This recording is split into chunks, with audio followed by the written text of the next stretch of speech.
안녕하세요. 7월 14일 묵상 말씀 이사야서 41장 1절로 20절 도와주시는 하나님입니다.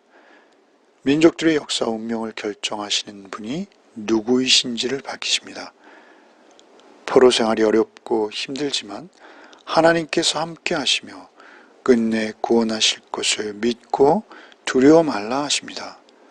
나아가서 오히려 날카로운 타작기계와 같이 하나님의 도구로 쓰임받게 될 것이다 라고 예고해 주십니다. 오늘 본문을 세 단락으로 읽고 의미를 묵상하겠습니다. 먼저 1절로 7절입니다.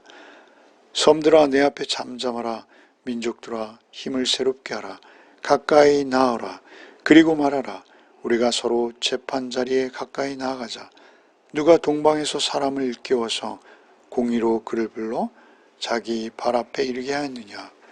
열국을 그의 앞에 넘겨주며 그가 왕들을 다스리게 하되 그들이 그의 칼에 티끌 같게 그의 활에 불리는 초계 같게 하매 그가 그들을 쫓아가서 그의 발로 가보지 못한 길을 안전히 지나갔나니 이 일을 누가 행하였느냐. 누가 이루었느냐. 누가 처음부터 만대를 불러내었느냐. 나 여호와라. 처음에도 나요 나중에 있을 자에게도 내가 곧 그니라. 섬들이 보고 두려워하며 땅끝이 무서워 떨며 함께 모여와서 각기 이웃을 도우며 그 형제에게 이르기를 너는 힘을 내라 하고 목공은 금장색을 격려하며 망치로 고르게 하는 자는 매질꾼을 격려하며 이르되 땜질이 잘 된다 하니 그가 못을 단단히 박아 우상을 흔들리지 아니하게 하는도다. 하나님과 우상들 사이에서 누가 참된 신인지 결정하기 위해 벌어지는 법정 소송을 소개하십니다. 쌍방은 서로 참신인 것을 증명하기 위해서 증인들을 불러들이는 것이죠. 하나님께서는 계속되는 질문 형식을 취하시며 오직 하나님 한 분만이 이 모든 역사의 결정권자이심을 강조하십니다. 첫 질문은 동방에서 온 사람을 누가 불렀는지 물으십니다. 그 동방에서 온 사람은 공의를 행하는 자입니다. 하나님의 대리권자로 부름받았다라고 선언하는 자입니다. 그는 바로 고레스입니다. 고레스는 이스라엘을 포로 삼은 바벨론을 넘어뜨리는 인물입니다. 이스라엘을 해방시켜 유대 땅으로 다시 돌려보내는 그 일을 고레스가 감당하는 것이죠. 바로 그 고레스를 불러내신 분, 그분은 하나님이시다라는 것입니다. 열방을 그의 손에 붙이시고 민족들을 너무도 쉽게 굴복시키실 수 있도록 고레스에게 힘을 주신다는 것입니다. 이제 그 지역에 많은 군사적 혼란이 올 것인데 그 모든 혼란을 잠재우며 승리함으로 하나님의 계획을 이루게 하는 하나님의 일을 이루는 자로 고레스를 사용하시겠다는 것입니다. 하나님께서는 첫 창조의 순간부터 모든 역사를 주관하셨다라는 것도 말씀하십니다. 첫 창조에서부터 첫 세대를 불러내셔서 하나님께서는 마지막까지 그들과 함께 계실 것이다 라고 말씀하십니다. 하나님께서는 창조만 하시고 그대로 버려두지 않으십니다. 하나님께서는 창조하신 세계를 직접 통치하시고 다스리신다라는 것을 분명히 하십니다.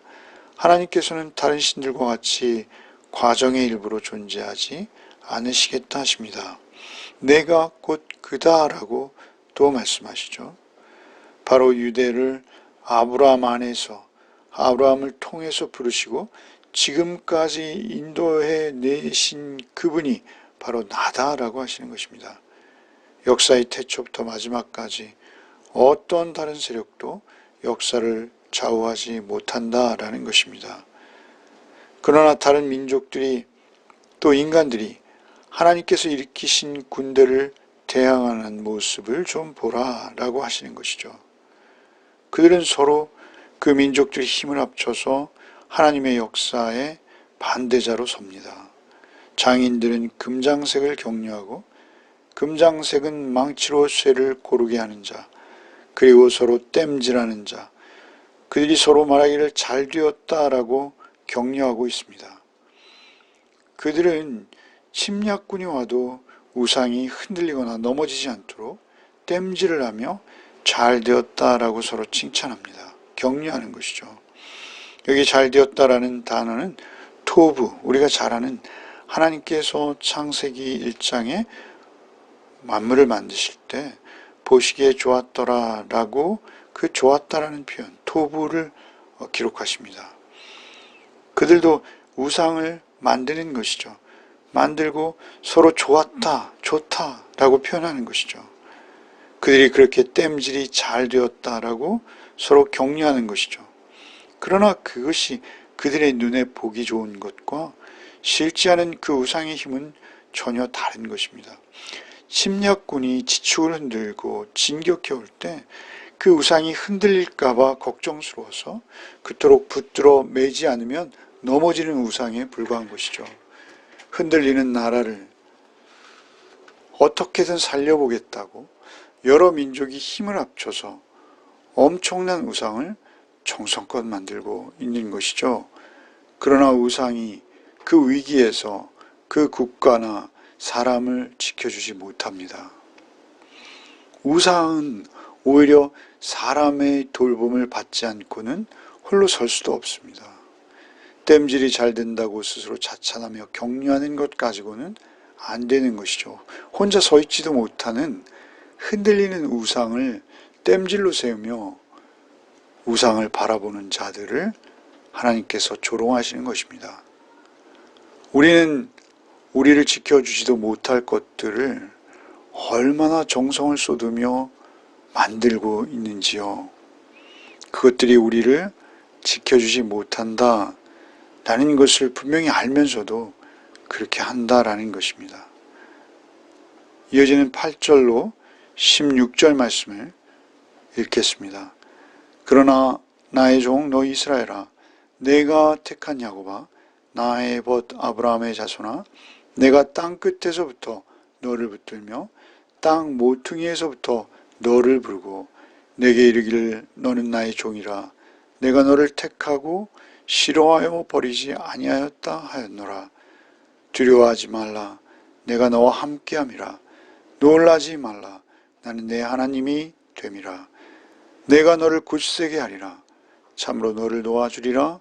참으로 나의 의로운 오른손으로 너를 붙들리라.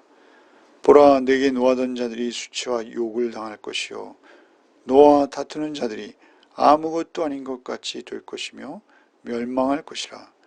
내가 찾아도 너와 싸우던 자들을 만나지 못할 것이요 너를 치는 자들은 아무것도 아닌 것 같고 허무한 것 같이 되리니 이는 나 여호와 너의 하나님이 내 오른손을 붙들고 내게 이르기를 두려워하지 말라.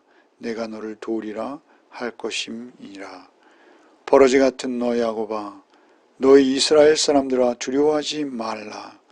나 여호와가 말하노니 내가 너를 도울 것이라. 내 구속자는 이스라엘의 거룩한 이이니라. 보라, 내가 너를 이가 날카로운 새 타작기로 삼으리니 내가 산들을 쳐서 부스러기를 만들 것이며 작은 산들을 겨같이 만들 것이라. 내가 그들을 까부른 즉 바람이 그들을 날리겠고 회오릿바람이 그들을 흩어버릴 것이로되 너는 여호와로 말미암아 즐거워하겠고 이스라엘의 거룩한 이로 말미암아 자랑하리라. 하나님께서는 이스라엘의 주변에 있는 강대국들과 달리 유다 포로들은 아무것도 두려워하지 않아도 된다 라고 말씀하십니다. 유다가 섬기는 하나님은 그들이 만든 우상과 전혀 다르기 때문입니다. 야곱은 하나님을 떠났습니다만 하나님께서는 야곱을 잊지 않으셨다라고 말씀하십니다. 그들은 하나님의 친구, 벗, 아브라함의 자손이기에 그렇다십니다. 언약 관계에 있는 것이죠. 아브라함을 불러내어 이스라엘을 세우셨듯이 그의 후손인 유다 사람들도 그 포로된 땅에서 불러내어 그들의 약속의 땅, 옛 땅으로 돌아와 다시 자기 나라를 세우도록 하실 것이다 라고 말씀하시는 것입니다. 포로가 되어 잡혀갈 때 저들의 두려움은 우리의 상상할 수 없을 정도입니다. 무엇보다도 저들이 실망한 것은 하나님께서 그 우상들에게 패했다라고 생각한 것일 것이죠. 저들이 절망한 것은 그들이 살고 있던 그 약속의 땅으로 돌아오지 못할까봐 절망하는 것입니다. 더 이상 하나님을 기대할 수 없다면서 그들은 절망하고 있는 것이죠. 그런 상태에서 그들에게 희망은 전혀 없습니다. 그러나 그때 하나님의 약속이 그들에게 새롭게 들려오기 시작하는 것입니다. 그들이 만일 하나님의 약속을 들을 수만 있다면, 그 약속을 듣고 반응할 수만 있다면 그들은 사는 것이죠. 하나님께서 나의 의로운 오른손으로 넉넉히 구원에 이르게 하는 나의 능력의 손으로 너를 붙들겠다라고 말씀하시는 것입니다. 우리가 잘 아는 이사야서 41장 10절은 이런 배경에서 주신 말씀입니다. 두려워하지 말라. 내가 너의 곁에 있다. 걱정하지 말라. 내가 너의 하나님이다. 내가 너를 붙들어 줄 것이다. 내가 의로운 오른손으로 너를 붙들고 절대 놓지 않을 것이다. 적극적으로 구원의 손을 펼치시겠다라는 것입니다. 결코 너를 떠나지 않겠다라고 하시는 것입니다. 고통 속에서도 인격으로 함께 실존하시는 하나님을 그들이 경험할 수 있도록 그들에게 약속을 새롭게 하시고 실현시키시겠다라는 것입니다. 주께서 유다의 편에 섰을 때 그러면 대적은 흔적도 없이 사라져버릴 것이다 라고 말씀하시는 것이죠. 하나님께서 우리 안에 임마누엘 하시면 우상들은 흔적도 없이 사라지는 것이죠. 우상이 그렇듯 그들 역시 그의 대적들, 현실에 보이는 대적들도 아주 처음부터 없었던 것처럼 없어질 것이다 라고 말씀하십니다. 지금은 벌레같이 짓밟히는 너희이지만 이제 오히려 너희를 사용해서 날카로운 타작기가 되어 대적들을 심판하는 도구로 사용하시겠다라고 하십니다. 우리와 하나님의 의와 의로운 손길, 그 의의 손길, 하나님의 오른손으로 붙들려 살아가는 자들은 결국 그 의의 심판주로 하나님께서 심판하실 때 하나님 편에 설 수 있는 것입니다. 알곡은 곳간에 갈아지는 꺼지지 않는 불에 넣게 되는 것이죠. 하나님께 대항하며 우상을 쫓는 무리를 타작기에 넣어서 쭉정이는 멸망시켜버릴 것, 태워버릴 것을 선언하시는 것이죠. 17절부터 20절 말씀을 읽겠습니다. 가련하고 가난한 자가 물을 구하되 물이 없어서 갈증으로 그들의 혀가 마를 때 나 여호와가 그들에게 응답하겠고 나 이스라엘의 하나님이 그들을 버리지 아니할 것이라. 내가 헐벗은 산에 강을 내며 골짜기 가운데 샘이 나게 하며 광야가 못이 되게 하며 마른 땅이 샘 근원이 되게 할 것이며 내가 광야에는 백향목과 시띠나무와 화석류와 들감람나무를 심고 사막에는 잣나무와 소나무와 황양목을 함께 두리니 무리가 보고 여호와의 손이 지으신 바요 이스라엘의 거룩한 이가 이것을 창조하신 바인 줄 알며 함께 헤아리며 깨달으리라. 이스라엘은 포로로 메마르고 황폐함 가운데 놓일 것입니다. 그러나 하나님께서는 불가능이 없으신 분이시죠. 이사야 선지자는 생생한 언어로 묘사하십니다. 이스라엘은 그 황량한 가운데서도 풍성한 생명을 누리게 될 것이다 라고 선언하시는 것이죠. 영적으로 메마르고 소망은 날아가 버려서 그들의 꿈은 산산조각 나버렸습니다. 그럼에도 불구하고 그러나 세상에 종속되지 않으시는 하나님께서, 아니 세상을 만드신 하나님께서 그들을 인도하시겠다라는 것입니다. 산에 강이 흐르게 하시고 사막에 우물이 샘솟게 하시겠다. 하나님의 능력으로 그렇게 하시겠다는 것입니다. 세상은 마치 기독교인을 삼켜버린 것 같아 보이는 요즘입니다. 그러나 두려워 말라 하십니다. 하나님께서 우리와 함께 계실 뿐 아니라 도우시겠다라고 약속하셨기 때문입니다. 오늘도 사막에 강을 내시는 하나님 한 분만을 바라보시며 한 걸음 한 걸음 주님과 함께 삶의 걸음을 떼어놓는 또 하루가 되시기를 바랍니다. 기도하겠습니다. 주님, 힘겨운 인생길이 분명합니다. 이유를 알 수 없는 일들이 너무나 많고 또 어려움도 쉼없이 몰려옵니다. 그러나 주께서 함께 하심을 믿습니다. 주께서 그 강하시고 의로우신 오른손으로 나를 붙들고 계심을 믿습니다. 오늘도 의로우신 주님의 손에 붙들려 있음을 잊지 않게 하셔서 하나님의 공의로 판단하고 선택하고 말하며 행하는 삶을 살게 하여 주옵소서. 그 의로우신 팔로 우리를 잡아주시고 오직 주님과 온전한 동행을 이루는 하루가 되게 하여 주옵소서. 능력이 나에게 있지 아니하고 오직 하나님께 있음을 믿고 의뢰하며 하나님만을 따르며 순종하는 하루가 되게 하여 주옵소서.